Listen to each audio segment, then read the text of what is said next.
In this video, I will show you how to fix the sorry invalid phone number error on Telegram. This error usually happens because the phone number is entered incorrectly, there is an app issue, or the phone number has been restricted.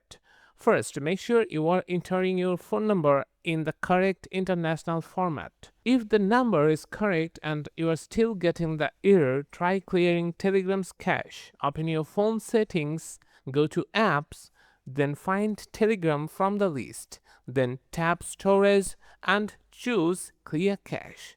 You should also make sure you are using the latest version of Telegram. Open the Google Play Store, search for Telegram, and install any available updates.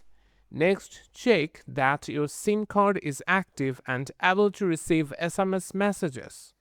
A weak signal or inactive SIM can sometimes cause verification issues. If you see a message saying your phone number is banned, you will need to submit an appeal through Telegram support and request a review of your account. That's it. These steps should help you fix the sorry invalid phone number error on Telegram.